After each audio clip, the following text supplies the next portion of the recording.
All right, where's my agenda? Here it is. All right. Meeting will come to order. This is the October 10th, 2023. Peggy here? No, I was gonna touch base on that and, Yeah, so I'm gonna have to describe minutes from the recording. okay. We have no recording secretary. Peggy resigned. About a month ago. Oh, bummer. Yep. Back to the old days. Yeah, Which weren't so fun. We posted an advertising multiple times for somebody new. Okay. We'll try. Peggy was great. So good luck. I hope we get something else. Yeah, it makes a huge difference, writing the decisions. All right, so, we don't have any old business. We're gonna do Masterson after this. Yep, we'll Okay. discuss it after this. All right, so new business is permit number 23-501, Bristol Fire Department, 79 West Street. Parcel number 225036 for site plan review for a fire training facility per the Bristol Unified Development Regulations, Article 3, Section 390. And I guess, Chris, you're presenting this? That is correct. All right, you got it. I'm swearing him in. All right, and Brett may eventually talk You to you. can talk to Brett. All right, so do you solemnly swear that evidence you shall give before this development review board shall be the truth, the whole truth, and nothing but the truth? I do. All right, you want to walk us through the application? Now there was this one photo, or it was like a schematic, and it showed a red box. This one. Yes. Is the red box where this thing The is physical going? location, yeah. All right, why don't you put that one? All right, sounds great. This is site, we're in ROC. I don't think the application is correct with respect to setbacks. I look at ROC, well, maybe not. You got rear yard, I see rear yard at 10 feet.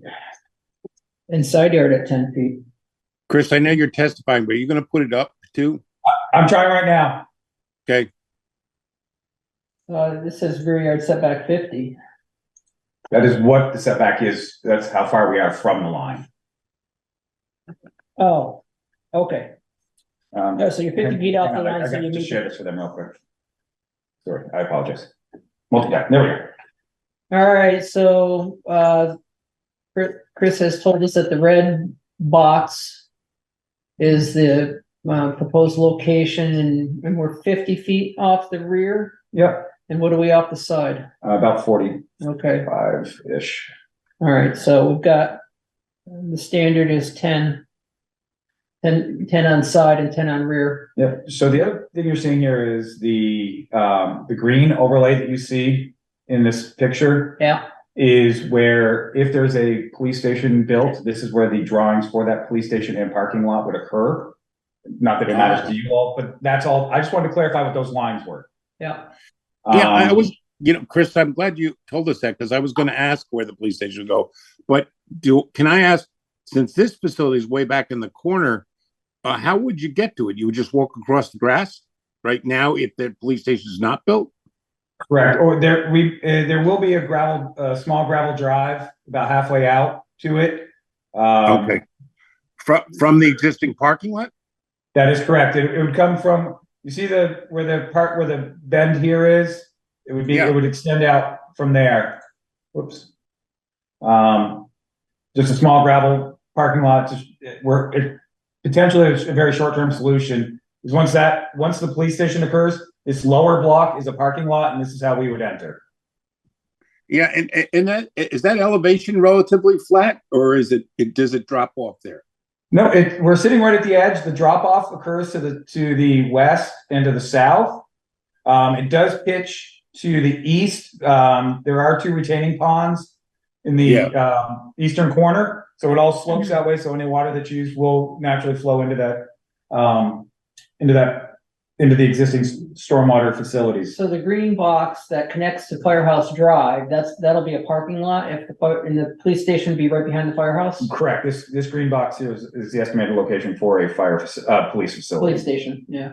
Can I ask, this is anecdotal, doesn't need to be testimony, but I've been reading and following in the paper on the select board's discussion on that. is that likely to be the freestanding building as opposed to the one as part of the building? I noticed this was even less expensive even. Is that where they're sort of heading? That is my understanding at this point. That is where they're headed.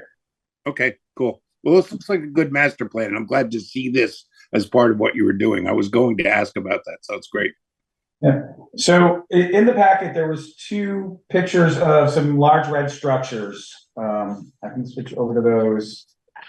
I'll switch to one of them here real quick. Go ahead, John. Yeah, so just back up for a sec. I'm just looking at the permit application, and there's a few things missing. So what district is this in? Did you say Rock, the residential office commercial? ROC. ROC. Yep. And the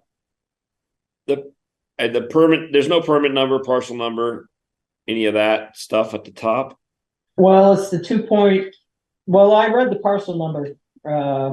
Okay. Parcel number 225036. This is a copy of the original application before I touched it. The fact that I'm presenting it, I was going to wait and continue this through. The parcel number is on both the agenda and on the warning for this. Cool. Well, the permit application is incomplete, so just noting that. What use is this proposed as? How do you as this use? Absolutely, that's what I was just going to go over here. Let me just share this picture here. Oops, I shared the wrong thing. I shared my screen. I'm usually much better at this. It's the pressure being under oath. It is. Okay, so this structure here, as you see, what it will be is it's actually 4 what we call Connex or shipping containers that we acquired. It'll be 3 along the bottom, 1 on top. This will be a training structure that we utilize for a wide variety of things. One of the big challenges we have currently is we don't have a great place as a fire department to do a lot of structural training. The structure will be open at the bottom with some doorways cut between the 3 boxes, a stairwell leading up to the upper floor. You see this diagonal flat thing, that's a roof prop, there's a chimney prop. But there's a wall on the first floor that we're seeing there, right? Or is it open? It's the picture is open. This will all be boxed in. There will be no opening from the exterior. Okay. It'll all be exterior red. Okay. Steve. One of the big things that we would be utilizing this for is smoke and heat training as well. We can't actually have live fire in the physical structure where the training occurs. What will occur is in the southern center box. There'll be a room partitioned off that'll have a wood boiler like you would in a standard home that will be piped instead of out a chimney. The chimney is going to pipe into these boxes. Firefighters will then enter, perform everything from search and rescue to water supply. We've got the chimney properties here to be able to simulate a chimney fire. All of the things that are required for us to be able to do our tasks and serve our community. This has been something that we've been looking at for a while. And right now, for us to do this type of training a few weeks ago, we actually had to go down to Middlebury to do something, to use some of their space. And instead of being a 2-hour training, the folks were there for many hours between travel and setup. And we were hoping to have something like this in our own backyard. Chris, does an outside company contract to do this whole thing, build it out of the containers? No, sir. The fire department itself will be constructing this. Pursuant to like a plan that's been worked out, or is this been a locally derived plan? I mean, this design is something that I did, and then and I've been working. We have a committee with myself and 3 other firefighters. One who happens to be a fabricator for a living. He gives me ideas, and I turn them into drawings, and that's where we got to where we are. Cool. So what's the exterior? Is it metal? To look, yeah, steel. So that's going to be somehow. The containers. Well, I know, but the containers don't have side. Is there some sort of cladding on the container to create that effect? That's what they look. They're all ribbed. They're all ribbed. Yep, they're red ribbed containers. Okay, And the 4 that we purchased are all identical. They're all red. Part of our long-term maintenance budget or the annual maintenance budget is actually repainting these structures. they're gonna sit on a pad, They'll sit on a gravel pad. gravel. It will not be So concrete. I have one question. I've worked with containers a lot because we brought them down to Haiti and built YMCA's out of them. But the one thing I'm actually curious about is that you're going to obviously cut the sides out of 2 of them, but the middle one you're going to cut the sides out of both. Are they going to be completely open, or are you just going to have doors through them? Or Yeah. I mean, structurally, that one is a little more tricky because it's you're going to if you're opening it up completely in the below space. He's not opening it up. Yeah. Completely. The picture you're seeing here, the lower box, you see the whole side missing. That was a cutout just to be able to see inside of the structure when I presented this at another meeting. So it'll be solid on the outside. On the inside, there'll be 2 doorways cut between from box 1 into box 2, and there'll also be 2 doorways cut from box 2 into box 3. So there'll still be a wall, a lot of wall to hold up to hold up the roof. Yeah, there'll be a roughly 30 feet of standing steel between the boxes on the ground level. They're very strong anyway. They really are. They don't move around a lot. You're great. And the actual doors, that you're undoubtedly going to seal, they're going to be to the back of the site where you would not see them really. 2 of them actually face towards the it would have them facing towards west, towards the current fire station, right? Facing to the north, and the center one will be facing to the south towards the All Earth Renewables building that's being currently constructed. And will they be functional? Yes, we are going to leave the existing container doors on the containers. So when it's not in use, they'll be closed up. They'll look like standard containers. They'll all be uniform. When we use them, as you open them up, there will be faux doors on the inside for training purposes. And then when we're done, we close it up, lock it up. There will be, it'll look just sort of like what you see here in this picture. So the short side of the rectangle is north and south, right? That is correct. And so the doors will be on the north and the south. Yeah, that is correct. Okay. Any other questions about the structure? Anything else you want to tell us, Chris? So again, like I said, we will be using a wood boiler that we would use in a standard home, so to not increase more smoke than would be as if there had been a single family home here. From a noise standpoint, that's one of the concerns that folks have had that I've spoke to. We currently train every Wednesday evening, or 2 Wednesdays of every month. We currently do a lot of that training just standing outside. We pull our trucks in the driveway and we do these same trainings. We've done like the roof prop that you see there. When we have one that's freestanding that we sit there and we cut with a chainsaw. Currently, so that would be the noise aspect. It's not going to generate more noise than what we currently do through our current trainings we're anticipating. The other piece would be lighting. There will be no electricity in this structure. All lighting that will be brought forth would be our remote scene lighting that we use. They're all LED lights that we turn on, do our training, shut them off at 9 and go home. The standards that you see on construction sites where they're up on a pole with Nope, a generator? no, they're actually we have box lights, or we would be utilizing the lights off of our truck. Oh.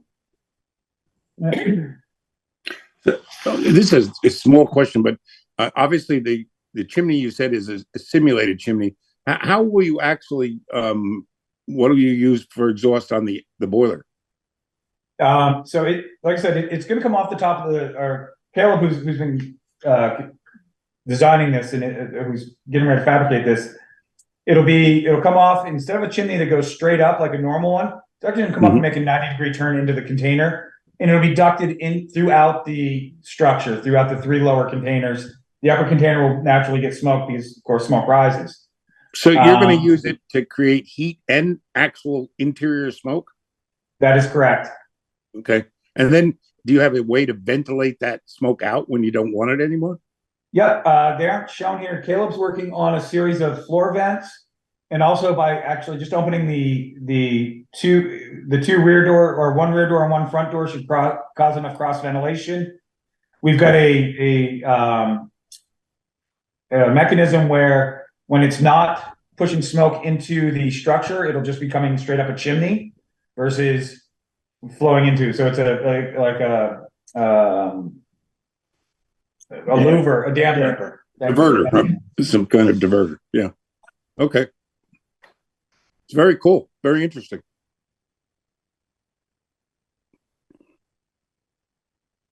Sounds like a very cost-effective way to get your job done.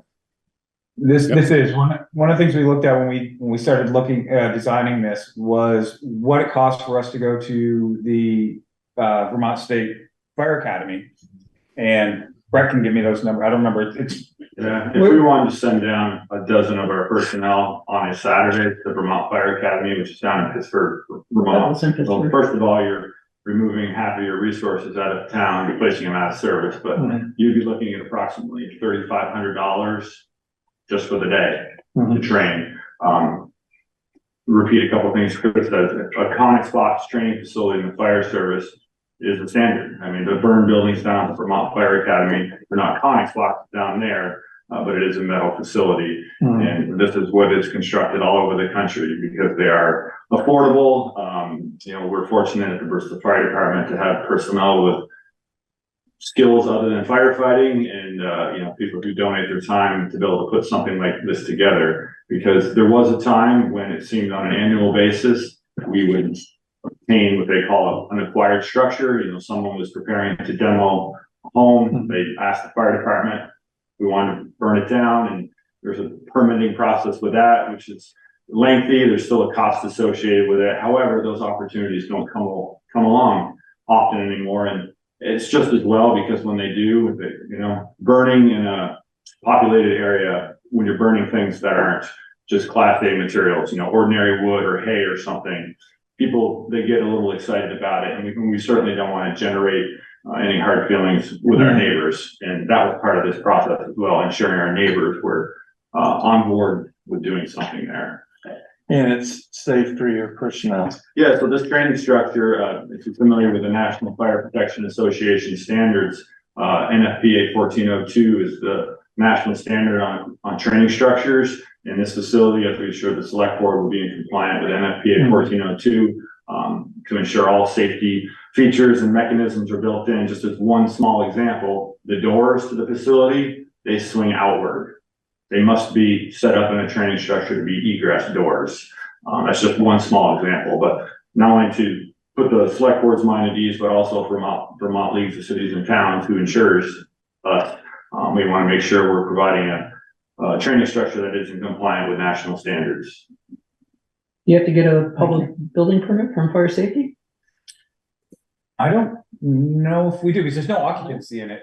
Well, I mean, I'll reach out to Josh, and I think that's, yeah. Yeah, Josh should, does he come up this far? Yeah. It's worth a question. Yeah, absolutely. I mean, as it is, we have to go, there'll also be an Act 250 amendment that's required for this. Really? Yeah, it's because the property sits under Act 250, and this is a physical structure being placed on the site, so an Act 250 amendment is required. So I expect it to be a minor. it is. That's what Josh. He's looked at. I've submitted a lot of this documentation to the state for his review, and he felt this would be a very basic review on his part. Yeah, I would expect you need a permit from public safety, but maybe not. I will gladly reach out and ask. Well, I continue to be in awe of all the training that volunteer firemen are required to get. Thankful that they're willing to do it. So if we can make it even a little bit easier and them a little bit safer by putting this in town, I think this is great.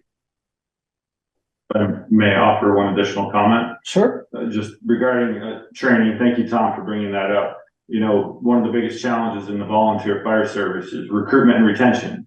And as Chris noted earlier on, you know, having opportunities where firefighters can actually work on their competency and proficiency in their particular skill sets when it comes to hose handling, ladder deployment, you know, moving through a structure with their very heavy, bulky, damaging gear that you would not want to do inside the town's fire station or someone's residential property.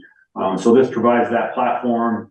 This training facility, just as that fire station on West Street, that is a recruitment tool in itself. And having immediate access to it is only going to make your already very competent fire department that much better.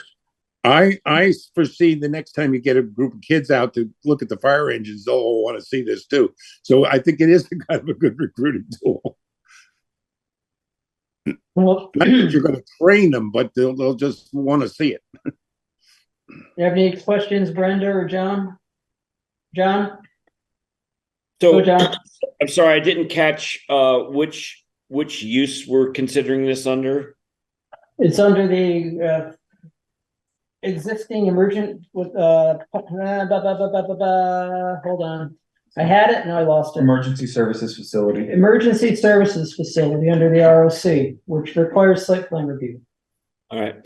And I want to go back to the zoning permit application, which is not complete or signed. So I'm not sure why that is in this instance, but could we get that complete as a matter of formality? It is complete on my desk. I'm looking for it as we speak. Chris says he has it, so Right. Well, go ahead. I have a question. Go, I have Brenda. a question. How far is this from the new apartments and houses that have just been built up there? I couldn't. The new apartments are right across the street. And But so this- if It's they're at the back sitting of the out, lot. if they're sitting out there in the summer and enjoying the weather, and there's smoke coming out of this thing here, has anyone found out whether they'll be happy with that? Well, The owner of the land before it was sold, this has been something that's been in the works for a while. I'm sorry, just one And- thing, Chris, if you don't mind, could we go off so we could see each other better? Absolutely. Yes, Could we absolutely. please Get back. I think go back to this one. Thank you. This is what you want. So John, I don't know if you Yeah. can see it, but this copy of the application is complete. What is the fee paid? Fee paid is waived because it's a town structure, What is the the date? town of received? Bristol. We missed you, John. What is the date received? Date received is 9/25/2023. Permit number is 23501. Parcel number 225036. The signature of the applicant was Chief Brett LaRose. Signature from the landowner was Valerie Caples, town administrator. And your decision on it down below with the signature? He Yeah. has to forward it to us. It's a site plan review, so it's automatically forwarded to the development review board. Okay, thank you. So I haven't received an answer to my question. Has there been any thought about the effect that this will have on the people who will be, or perhaps are already living in the apartments across the road? They're there. They're there. They're already, okay. Has anyone, Chris, you said you Yeah. interviewed the neighbors. Did you interview these people? They weren't in those structures when we first started this process. Ah, I did speak with one of the neighbors who is actually going to be the closest, which would be the neighbor to the west, just to let him know that we were looking at doing something like this, and he thought it was a great idea. Who's that? Jamie Nelson. Oh, to the west. And The only thought I have in that regard, I think the placement is good because it's in the back of that lot. And as you pointed out, there's some natural obstruction there. But if neighbors were concerned about it, if someone objected to it, you could put some kind of landscape buffer. And I'm not terribly worried about the smoke. This isn't going to put out so much smoke that anybody's going to affect it. But it's not the prettiest thing, I guess, from across the street, but it's pretty far. I mean, it's in the back of the lot, not in the front. yeah, but the housing goes right up along there. Yeah, but No. it's across the street. On the It's about 200 feet away, I would estimate, Okay, maybe 150. What, Well, pretty far. what The direction? lot, the lot's not about 196 feet wide. The houses are set back from the sidewalk a bit. So yeah, it's probably 200 feet to the building, but it's a straight open shot of lawn. yeah, there's no barriers at all there. Yeah. No, and that was Prevailing wind. What's that, John? What direction is the prevailing wind there? I It believe it's depends. well, it matters if you live downwind. You know, so if 90% of the time the wind is blowing west to east, it matters if what's east.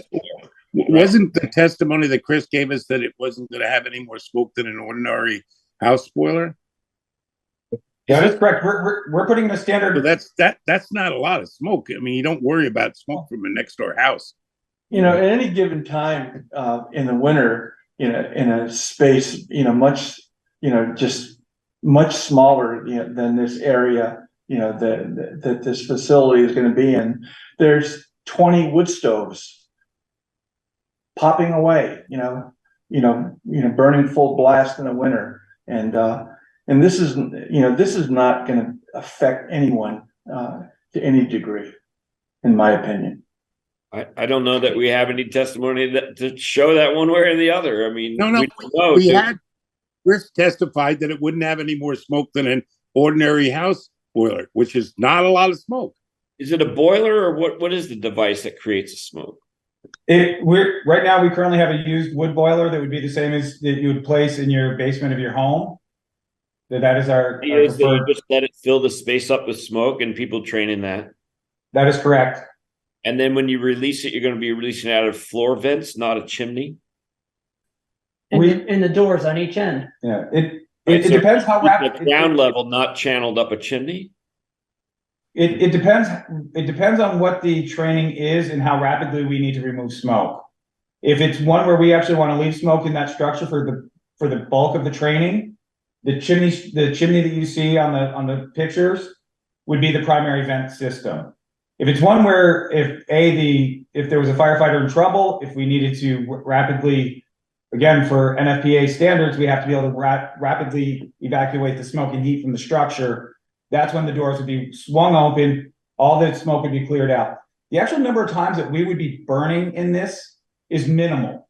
That's not its primary function. Its primary function is that we have a structure where we can throw ladders, we can be in a dark, cavernous structure where we can simulate being in a building during a fire. The smoke would be I don't know, I don't see us using it half a dozen times a year, I'm guessing, for it to actually have live smoke in that thing. The training. I'm sorry. Go ahead. No, John, I didn't want to interrupt you. Go ahead. The trainings are weekly, potentially. So we currently our training schedule is we essentially train 3 times a month. One of those trainings is on the first Wednesday when we have our staff meeting, which is essentially our equipment and vehicle inspection, where we're outside literally running the trucks, running saws, making lots of noise at between 6 and 7 o'clock in the evening. And then we train 2 Wednesday nights in the evening. But please keep in mind, this is not all the Bristol Fire Department does. We will not be using that building even every month. And we certainly won't be generating heat and smoke each time we use it. Just to follow up what Chris stated, there will be a couple of times a year we'll actually generate heat and smoke. That's all? That's all. Not 6? Okay. That's all. Okay. Well, I certainly appreciate the concerns, Brenda, you had regarding neighbors, as the person who gets many phone calls to deal with smoke that's an irritant, and that's caused by people burning brush or people burning something they shouldn't be burning. That's what generates the complaints. But yeah, just ordinary wood smoke out of a boiler, it's no different than a wood stove. But it's not channeled up the chimney, or the chimney that's shown doesn't appear to reach above the required a height of the building, right? To get it above the building. That is correct. The testimony that's not a functional chimney. That's a different. Sorry, I thought I heard Chris say that it could be vented up that chimney at times. Yeah, Tom, that would be, it is a functional chimney because we actually want to be able to utilize it, if we do have heat and smoke in it to Okay. simulate I a misunderstood. chimney I thought fire. I thought that chimney was part of the training part of it. Okay. I missed that. As you It's know, cool. as I'm sure you all know, the reason chimneys have there's a distance that they stick above roof lines is to get whatever they're exhausting up and out of the eddy of the building, so it leaves the ground level.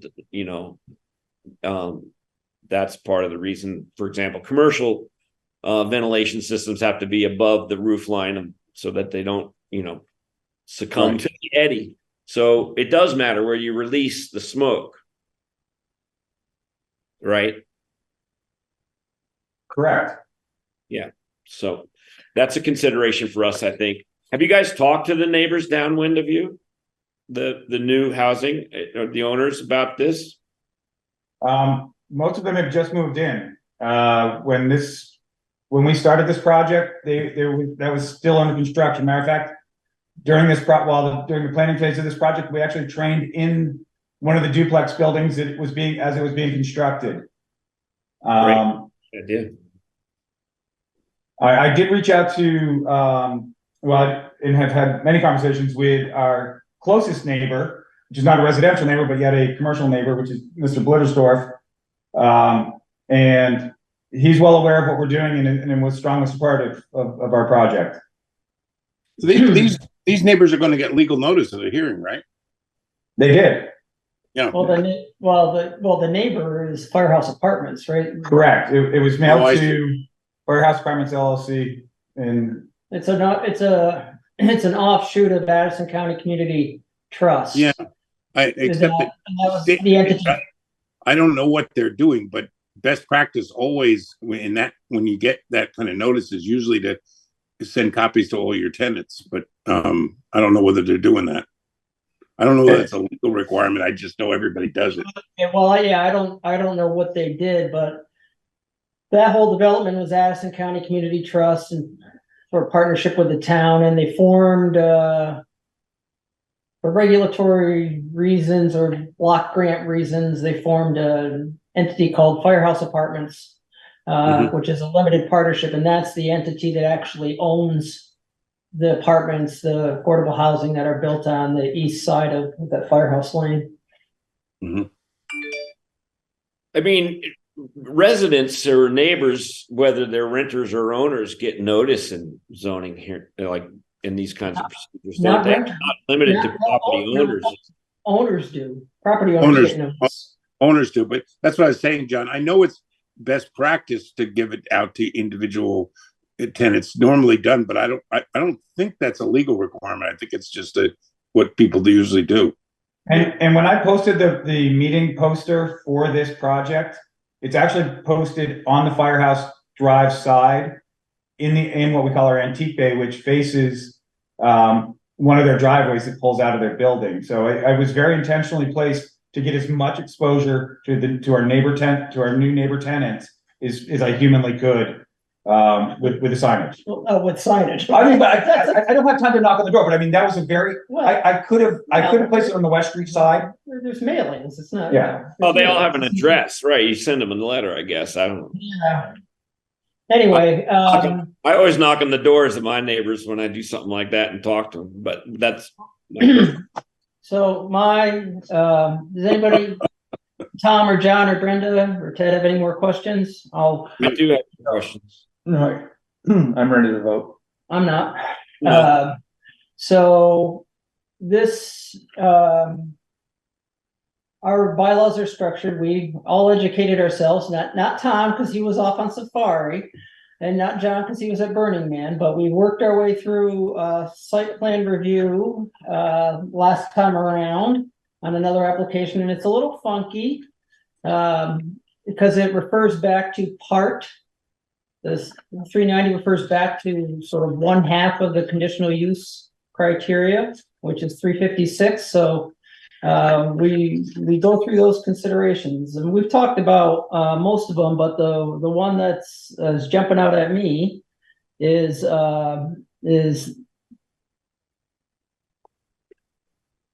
number 3. Applicants shall demonstrate shall demonstrate that they have incorporated landscaping features into the design. Well, it says trees, shrubs, fences, walls, gardens, open space, or other features into a design to reduce any impacts their use of the property might have on neighboring properties that will enhance the appeal of the use proposed. So, I mean, I totally see the utility of this. It seems like a great idea. But it seems to me that we have to take into account, we've got a lot of affordable housing. And the fact that it's affordable housing doesn't matter. We have a lot of residences right across the street there in an open shop. And I remember when we did the Blittersdorf development property, which is the one immediately to the south, we were concerned about screening and we made them put in some hedging. So on the other hand, I see the future development possibilities, maybe even probability of a police station and a parking lot.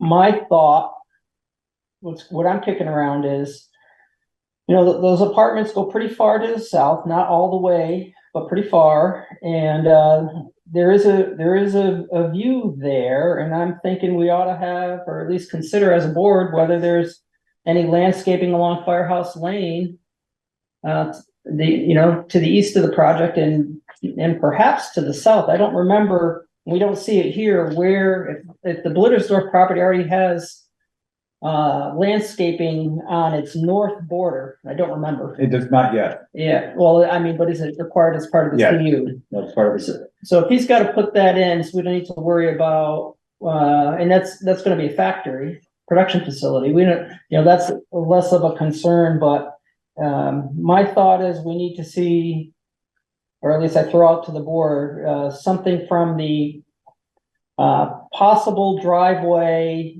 connector to Firehouse Lane running along that western border of Firehouse Lane to provide some visual screening to the apartments.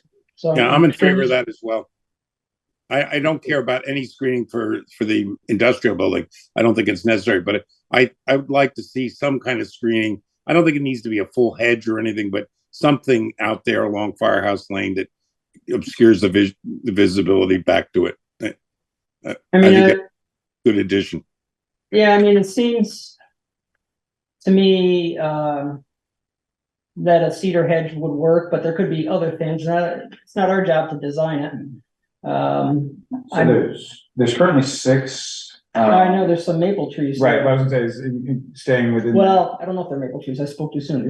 There's 6 hardwood of some. Yeah, they're along the west side of the sidewalk. Mm-hmm. But they're going to be tall. So maybe, but that's a consideration. So maybe there's something back a little bit from those trees and lower to break up the view from the street. Those are sure. The other thing I'm thinking is those are deciduous trees. Right. Maybe the screening ought to be on the other side of the stormwater ponds, but not so close to the building as to impair its functionality. North of the driveway from the maybe parking lot that might appear, maybe we cross that bridge if and when we come to it with a police station. There might be some screening needed up there as well. I wouldn't want to have the. But wouldn't we do that when we get to the police station? I think we need a little screening for this building. That's what I'm saying. We need to. I would leave that area alone because we don't know what's coming. Yeah, I'm okay with leaving that alone, but a little screening for this building would be good. I think a lot of screening for this building would be good. Not a little. It's a pile of containers, which is all well and good, and I like unusual architecture myself, but it's containers. And you're right. And the apartments across the street are not just on ground level, but have a second story at least. And that they need to be screened from the second story. So I'd like to see a layered approach to screening. There's already a few nice deciduous trees planted along the street there, but it'd be nice to see some consideration given to long-term, low down and higher up screening. So maybe more deciduous trees that get tall, maybe some cedars that stay shorter. No, And, yeah, I hear you. So The, I'm on that end of the landscaping thing. And just, if I may, just because it's related, I really would like to see a more cohesive, detailed site plan of this. I think it was mentioned in the presentation that there will at times be trucks pulling up to this. You'll use the lights on the trucks to do this and sort of thing. One question I have is whether any training will happen outside. Let me assume for a moment that yes, some training will happen outside. That doesn't make me aversive to the proposal, but makes me consider more so the screening and a proper presentation of access to this site by way of a gravel road or whatever I think Chris mentioned earlier. But I'd like to see it. It's hard to make a decision without seeing it. yeah. I mean, John's point is well taken as to what these are going to look like. They're utilitarian. They need to be. They're not architecture for to be designed to be aesthetically pleasing, and that's why they're valuable and needed by the fire department. On the other hand, they're not going to be all that Pretty. consistent with the use on the other side of the property. We've got a pretty good concentration of people there, and so I think we need to take their interests. Well, we're supposed, we have to. It says shall, and I guess the one out is, well, it's open space. Is it far enough away that we shouldn't care? And it's, in my view, it's not so far away from the apartments that we shouldn't care. Yeah. I agree. So, but on the other hand, at present, I would find it really hard I don't want to write a decision that says, give us some landscaping. But I think we need to. I think we need to suggest to the applicant that there's at least three of us that are concerned about that. Maybe some screening could be worked up and let them design it themselves. Yeah, no, I think we want, so when we take that approach, we need to adjourn to a date certain, and Chris and Brett and whoever else can try and work on some screening, and maybe the approach is to the west of those stormwater ponds, but maybe not. And we leave everything to the north of the park, the proposed parking lot, alone for now, because we don't know what's going in there, and we don't want to have to tear something out because we're building a fire or a police station. So if we focus on the area south of the driveway in green, and to try to provide good screening for those apartments, how far out do you want to go for a date certain? I was just going to say that I would agree with John's concern. If we're going to ask them to submit some more, I wouldn't mind seeing exactly what's proposed in terms of a road connection to the existing parking lot that will, and then if it's subsumed in a new parking lot, it'll just become less of that. But I think we should see that. Yeah, no, I think it's important now that we have this pretty elaborate set of standards for site plan, and there's a lot of at least in the village, there's a lot of uses that have an asterisk next to them as far as it's a permitted use, but they have to get site plan review. That we actually need proper site plans. We didn't have one on Garfield Street a month ago, 6 weeks ago. And we ended up, we got the wastewater survey, and it had some stuff on it, but it's not a site plan. And so I think if we're going to be doing a lot of site plan reviews, we should actually have proper site plans. Not a problem. When do you want to adjourn to? Could I just add a few other items that I'd like to see addressed to? Go ahead. And then consider a date certain. I know that the application says there are no external lights proposed, but it is a pretty large structure. I mean, its footprint is almost 1,000 square feet. It's 2 stories. So it's a pretty big thing. It's a sort of a 2,000 square foot cube, or shape. I don't know. I didn't catch. Did I miss? Is it going to be set on? Is there a construction phase? Is it going to be set on a slab or something like that? Gravel. Going on gravel. just on a gravel, but on like a gravel prepared gravel pad. Yeah. So I'd like to see that represented in the plan. And I can't believe you wouldn't, just for safety or something, consider some exterior lighting, even if it's very dim, and it should be down lighting. But and I would want to address the issue of, if you found in the future the need for more lighting, that it definitely comport with the regs in terms of being down lighting. Speak to the lighting. Sure. Yeah. John, may I speak to your lighting question? Please. So today, first I want to understand, when we walk away here, if the shrubbery, the landscaping is to shield the building and not shield vehicles and lighting that the vehicles produce, or portable lights, because we do that today in very close proximity to those apartments. There's a fire hydrant right there on the corner of Firehouse Drive. And we got trucks, pumps screaming. We got that entire back lawn lit up. But again, we only train regularly twice a month, and it's not always right there in the backyard of the fire station. I certainly hear your concerns, but from my perspective, there is no plans, nor do I have any interest in sinking any of the town's money into the infrastructure required to bring out lighting. We have adequate portable scene lighting, LED lights that we carry on our vehicles. That's all we use out in the field anyway. So I'd like to put my opinion out there that installing permanent type lighting is nothing this group was tasked with considering, nor do I even see that as part of the project in the future. Well, it is part of what we have to consider. Sure, no, I understand. But I don't. I hear your point. If that's their testimony, it's easy enough for us to just say it'll be an unlit building, which means they'd have to, in theory, come back if they ever wanted to do it. So, if they're not going to light it, they can say they're not going to light it. I agree. I mean, lighting's not required. We're supposed to look at is, will the lighting be obtrusive to neighbors? Fair enough. But since they're saying they're not going to light it, I prefer the idea of saying it won't be lit.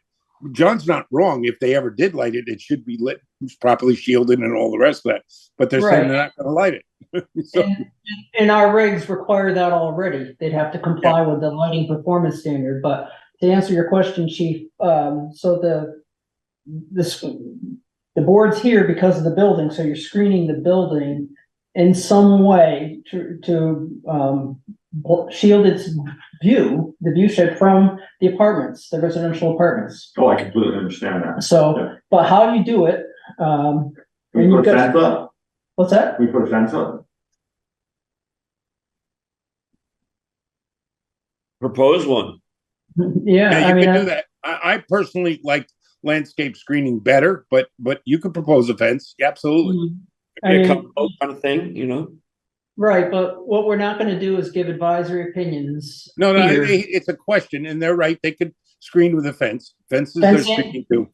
Fencing is one way that because Section 3 mentions it.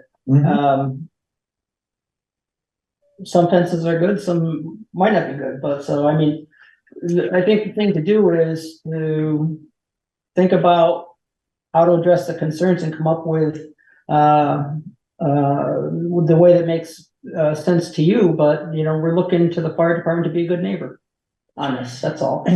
And how tall would the fence have to be to shield the neighbors looking from their upstairs window? Too tall for that. So that a fence. It's not going to. That would have to be very tall. Would not address that concern. Yeah, I mean, it would help address people at street level on the sidewalks and that sort of thing.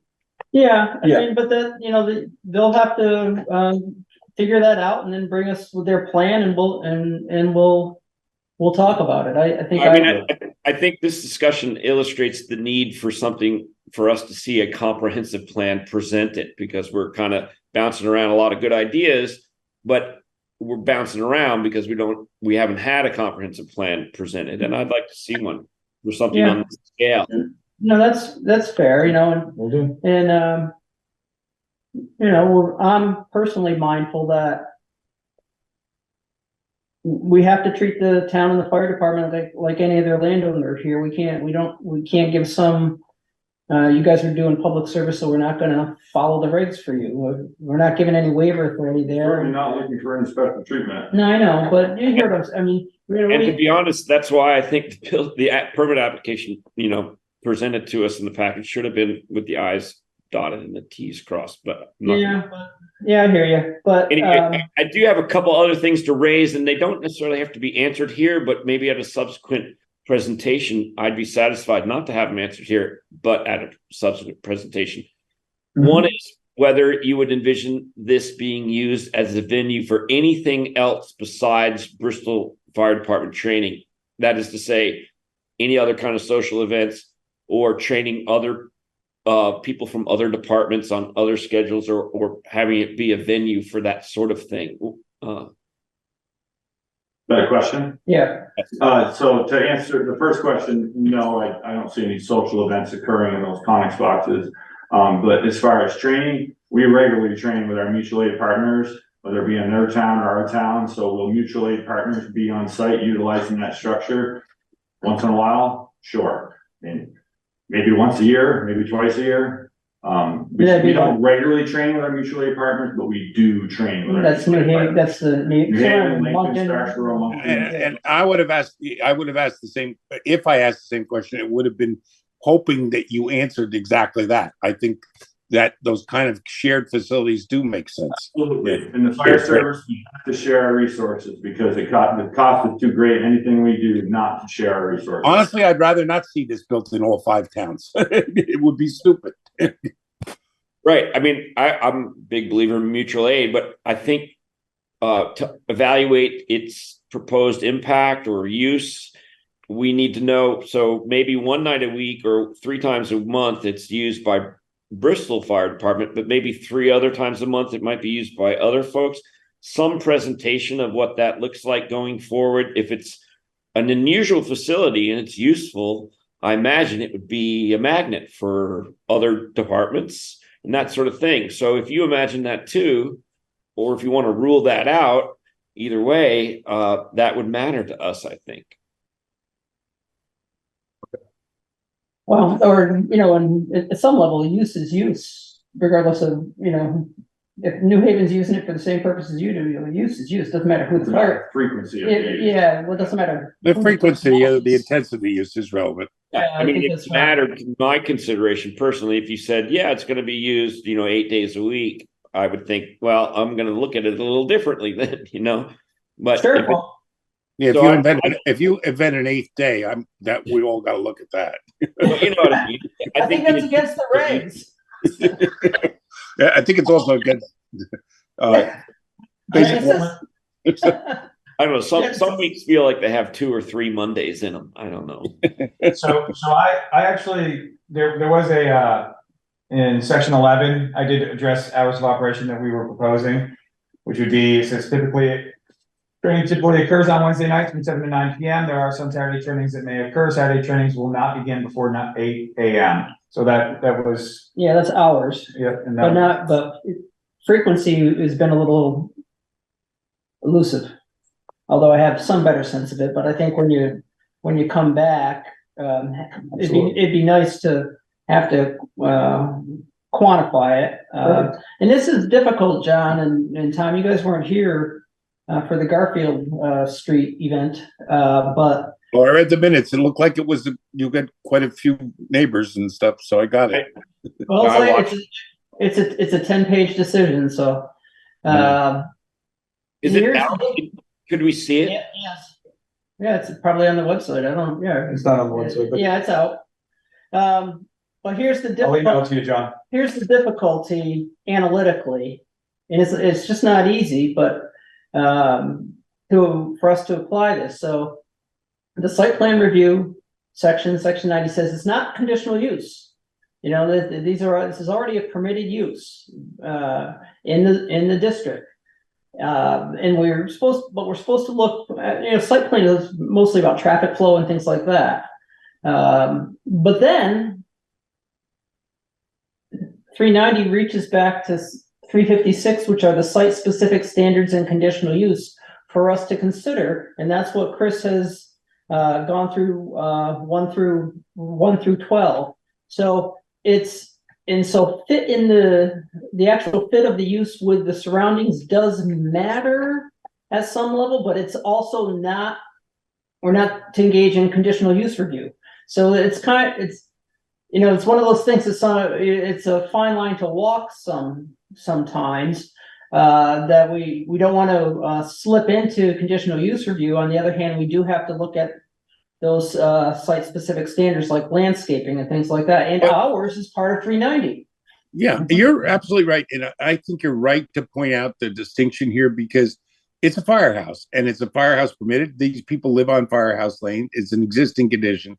That's why some of that training and other kinds of things is going on outside already. It's to be expected. In theory, when the code was written, it allowed it to be in there. That's anticipated. I don't know whether it really was, but this is a little bit of an extension of the use, because you're putting a training facility in. But I basically think it's a very appropriate use back there. However, I do think we should make an effort to lessen the effect on neighbors, and I personally really need to see some screening. But other than that, I'm very for this use. Yeah, I'm in Tom's camp on that. And so when this most recent edition of the regs came around, Tom, whatever that was, 3 years ago, it was, we had struggled a bit with the previous regs in this area when the firehouse was permitted, and so we didn't have something like existing, or was it the emergency facility, or we didn't have those types of things in the old reg. And so when we had the firehouse on Firehouse Lane, and so when the new regs were proposed, they knew it was in ROC, and we got a permitted use as emergency service facility. So it actually, when the PC had developed the new regs, they actually did have the firehouse property in mind, and maybe the police station being there, and let's make it easy for this zone. Whereas previously it wasn't so easy. Yeah. Well, it's not unusual, at least in my experience, that highly specific uses like firehouses and all the things that happen are not written up. A lot of times the code isn't so specific about that kind of stuff. Right. A lot of it's assumed, sort of. Or they're exempted. Sometimes municipal uses like that are exempted. Exempted completely. Yeah. Yes. In other states, they are fully exempted, or they have just a procedure where you come in and talk about it, but the board doesn't actually get to vote. It's weird, Yep. Well, when I pulled up the 2015 decision on the firehouse earlier, because I remembered, everybody thought it was a great site, but the existing regulations at the time didn't fit the need so well. And we had to wedge it under in part community center or community facility because it had a broad definition, and but that was then. This is now. Now we don't have that's helpful. That's helpful background, and it has changed a little bit because the ROC permits what we have there, and now we have residential nearby. So then I think it changes a little bit our review, because we have to be aware of the fact that it has been developed resident. If it was all industrial behind it, I wouldn't be concerned about screening or anything. Me too. We mix the uses back there, then I think. Yep. No, I feel the same way. So you want to pick a date and give you enough of we ask the applicant how long they think they need to be ready. That's what we're doing. I'm asking Chris. Correct. 30 days. You think? We're talking, my understanding is you want a landscaping plan and a comprehensive site where you want roads and any additional site. Yeah, and I think it'd be a good idea to put on that site plan where the hypothetical parking lot and the hypothetical police station would be for us to, I like this. I like that. I think that's helpful because we need to think of the future on the site plan. So they're just differently, Kevin. I think all they can give us is hypothetical. We can't require a site plan until it's for something. I agree, but since they're going to be showing us screening, I think it'd be helpful for us to see that what what places need to be left unencumbered for the future police station parking lot. Okay. Well, I'm not worried about screening it to the front, so I'm only worried about screening it to the buildings on the other side. So, okay. Fair. Yeah, to the east. I believe I can have those plans created and ready for you for November 7th. I feel comfortable with that date. Do we have anything else on that date? You have What are we doing with Masterson? that's what you need to talk about. Yeah, I know, but when do they want to go to? End of November. They want Okay. 30 more days. Yeah. No. You have a preliminary sketch plan for the DMV properties on North 116 that you saw the sketch plan Yeah. 6 months ago on. That's the only other thing that I think is on that date Don't remember. Okay. for So- lot subdivision. So you want to go to the 7th? Yes, please. All right, I move that we continue this hearing to November 7th to enable the applicant to provide the additional information we've talked about tonight. Second. All those in favor? Do you have something else, Brett? It was brought up earlier about the communication or perhaps lack thereof with the neighbors who occupy firehouse apartments. Would it appease this board if I went and had a conversation and brought back like a? Sure, and those things are always helpful, but I mean, I am the face of that fire department. I have befriended everybody who's to our east, to our west, the people who built the buildings. Every time we blow the air horn, I go knock on the neighbor's door to give them a heads up. You know, that's the type of courtesy I bring to the table, and I'm happy to do that. Those things- If that would be. those things are always this helpful, process. not required, but always helpful. Okay. Yeah, we can't require that, but in my personal experience, I can tell you that getting ahead of that sort of thing and letting people know and give them a chance to ask questions always is positive for their long-term relationship, you know? So I don't know if it's staffed yet, but there's an office over there Mhm. in the firehouse apartments. It's only gonna be staffed 2 or 3 days a week. Yeah, so. There was people there today. Do you have a contact I do. with the firehouse department folks? All right, so I guess start there. and, Okay. You know, Work through them, you're suggesting. Yeah, I think, well, they're the landowner. If they say, yeah, we don't have a problem, and that's the more you talk to neighbors, that's fine. They're the owner, so, you have to start there. Yeah, John? Just another thing, maybe you guys, again, I'll lay it out there and we can address it if necessary later, but I just wonder, like, do you, almost like a swimming pool needs to be fenced to keep, kids or whatever out of it. Do you worry about access to this, like off hours when nobody's around and it's dark? And like, if I were a 10-year-old, I would work really hard to get inside that thing, or on top of it or whatever. And I just wonder if that's a consideration. It's a great question, and something that was right at the top of the list was security of the facility, because what we did not want is like a chain link fence around it, just because aesthetically it would look terrible. But what are they? They're big metal shipping containers that will be secured with locks. So any of the training props that we utilize will be secured inside the structure when it's not in use. So I guess the only concern would be is perhaps we might have to consider on the roof of that single story comics box is increasing the railing, the space.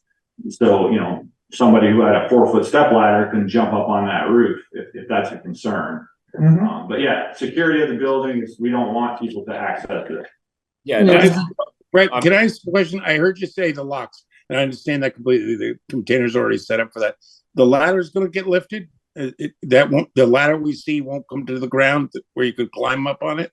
There will be no ladders left out. Any ladders that we utilize are either came off the vehicle, which need to go back on the vehicle, and any spare ladders that we currently have will be secured within the comic Yeah. box. Okay. I got it. I mean, Yeah. if there's kids in the housing, and I'm sure there are, I'm with John. I'd be there in a minute. That's as equally as a concern as it is The a child. 12-year-old me would be absolutely climbing up that ladder going, So I agree that I would want to do that. Yeah, that was actually one of the things when we first sat down and designed this was just that. We knew the apartments were coming. We knew that there would be children involved, and we all were children once, and we all knew that exactly that. The big play structure. Yeah, that just and all of us guys, we would have been out there hanging out. It'd be our fort. I mean, up there. because of that, one of the changes we had originally the heat source, the boiler, was actually gonna be exterior of the structure. But thinking it through, that didn't make any sense. So we moved it inside of the structure for safety and to keep Yeah, A, vandalism, and B, if last thing we want, some little kid going over there and touching a hot piece of steel after we've been using it. sure, that makes good sense. And in addition to the aesthetics, looking at some landscaping, some shrubs or what have you. Chris said it right at the beginning of this meeting, it is 100% our intent to keep that facility painted. I know they're just metal shipping containers at the end of the day, but if you know me at all, I'm very particular about that facility and what the grounds look like. Yeah. And so we'll continue to make it look appealing. I kind of like the fire engine red too. I think it's kind of cool. Although I like that too. Although I would say there's an opportunity there for a lot of artists who might want to have a side of that or do something that makes it. Who knows? It's a blank canvas. You could have some fun. Graffiti's not so much a Vermont thing. Let's hope that doesn't. But you could have some fun with it. It might be interesting. Yeah, but they'll have lots of cans of red paint. They'll have to be put back on it. All right. So I think we voted, but if not, let's all vote again on the continuation to the 7th. So we got 5-0. All right, we're done with that. And now we need to convene. Thank you, Brett. Yeah.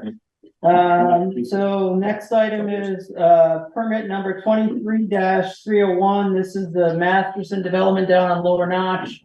That we all remember, I think, was it had the staging area for topsoil and such, and for a contractor's yard up by the house. So we had continued from August or July out to this time. They were coming back with sound engineer or sound expert In 2 weeks, and maybe more, and they're coming in on the 24th. but that's going to be too tight for them. Yeah, so part of the motion that you all had was that the results of the traffic and noise studies would be available 2 weeks in advance to all interested parties.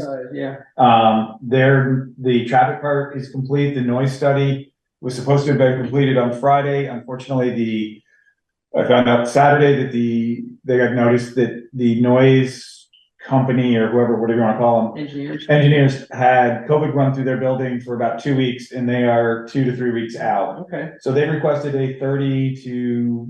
We got to give them a solid date though. So. Well, can you do that here because you moved it? Do you have to convene in 2 weeks for a moment and then make the motion there? Well, I'd be. Are we coming in on the 28th anyway? I have nothing else that date. I can get you a sketch. I have a sketch plan that would probably be ready for you. I mean, the rules are actually pretty strict on this, and it's a hot application, so I wouldn't want to try to be creative. I did it. Yeah. So I mean, we've already continued to the 28th. 24th, right? 24th, right? Today's the 10th. Yeah. No. It may be that if it turns out that that's the only thing on the agenda, we still have to show up. I'll show up live. Everybody else can be remote. We still have to open the meeting and vote to push it off to another date certain. But if we have sketch plan or something else on that in 2 weeks, then it's an easy thing to do after the sketch plan is done. Yes. So the other thing that just, I was just looking at the calendar when you were talking calendars. Oh, The 7th is actually the first Tuesday. The 14th is the second. okay. Do you need to make an amendment to your motion? Yep. Got it. All right. So we have the 7th is the first Tuesday of November. We need to, I'll move that we, rescind the continuation to the 7th and move it to November 14th, which is the second Tuesday of the month, which is one of our regular meeting days. I need a second. That's for the firehouse. That is correct. Right. Yes. Yeah, I agree. Yes. All in favor? Aye. All right. Brenda? Yes. Thank you. So, hopefully there's something else on, the 24th. But if not, we'll still need a quorum, to push it off to another date certain, so make yourself available even if only for 5 minutes. So Masterson is currently on, but we know it won't happen. Okay, got it. Right. And just a question about that Masterson thing. I was just reviewing stuff from prior meetings, and I noticed the attorney for the neighbors was asking for those studies as well in a certain, I think it was 2 weeks or more in advance. That's why we're doing this tonight. That's why it came up tonight. All right. They already, yeah. Yeah. I want to make sure we don't get to that date and they're like, we haven't gotten these. Right. Then we'd be delayed again. So Would it be proper for me to reach out to Jim Dumont to let him know that there is a scheduling? Absolutely. Okay. Yes. I didn't want to reach out. I didn't want to reach outside of my. No, No, because now we've done it, it's public, it's done in the minutes, so, and encourage Masterson, to get that information out. ASAP. Yeah, if it's, 2-week minimum, but if they can get it out 3 weeks into the more advanced. Which is why Greg asked, instead of moving it to the 14th, to push it out probably to the end of November. Yeah. Just so they have time to get to that information. Absolutely, that's right.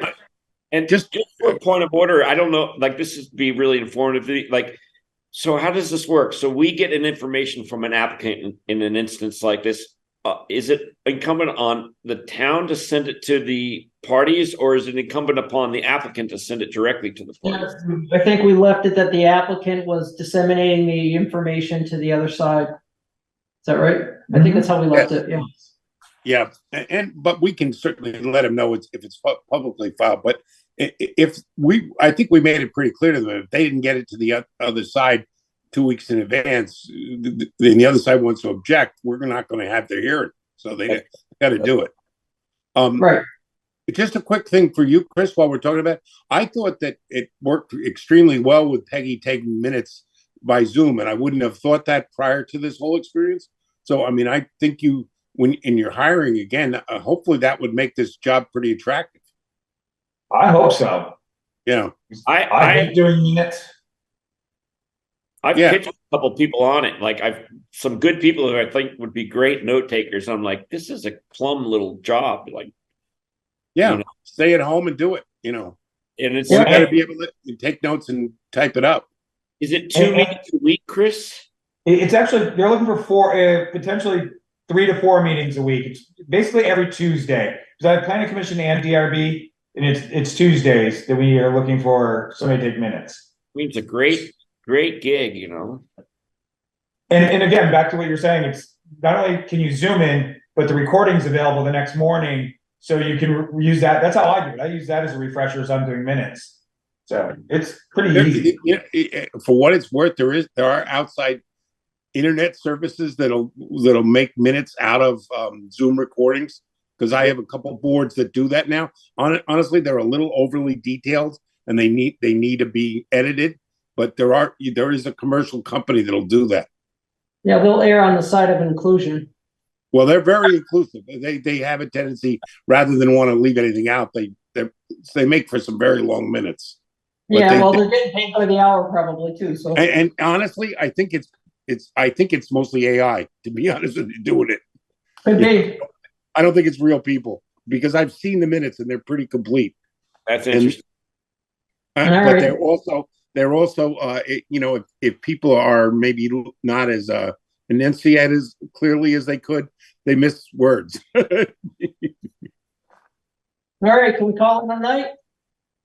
Thank you. I'll move to adjourn. All right. Second. All in favor? Aye. All right. Thanks. I'm calling it a night. Thanks, everybody. Good night,